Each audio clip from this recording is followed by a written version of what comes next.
In Fairfax, Virginia, Robinson Secondary School Principal Tracy Phillips starts each day the same way.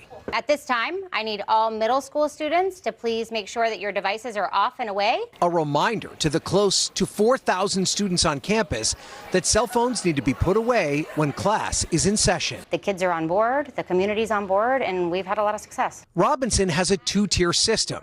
Their middle schoolers receive a magnetic pouch every morning, preventing access to their phones all day. High schoolers have a bit more freedom, surrendering their phones to a caddy in the front of the classroom before instruction starts.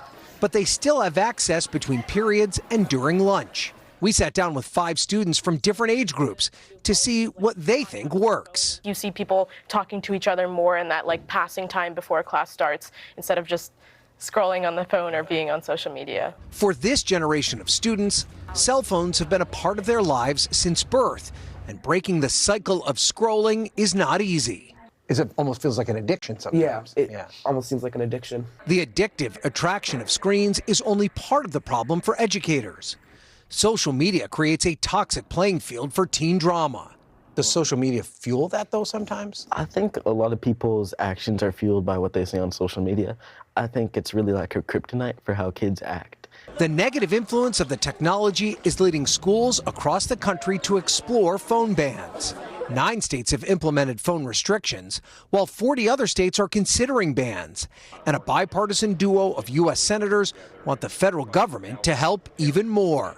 It's an issue where we can come together and try to empower parents and school districts to make the right choices for their kids and their students. Democrat Tim Kaine and Republican Tom Cotton are teaming up to push for federal funding to help districts explore cell phones in schools. Their goal is not to create a nationwide ban, but to give schools like Robinson the tools to figure out what works best for them. How's this work? How do you implement it? What are the pros? What are the cons? That research is important. In Virginia, students are already seeing the benefits. I think when you don't have a phone, you find yourself talking to people that you normally wouldn't. I think that's really great. And for the broader district, the goal is not to eliminate phones from the lives of their students, but help teach them to use the powerful devices responsibly.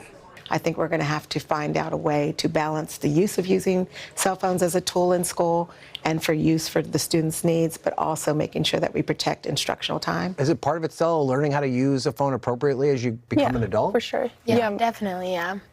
I think that plays a big role in it. It teaches us how to act and what we should and shouldn't be doing on social media. It is a balance that districts like Fairfax continue to fine-tune, but one students, parents, and administrators are hopeful will work long-term.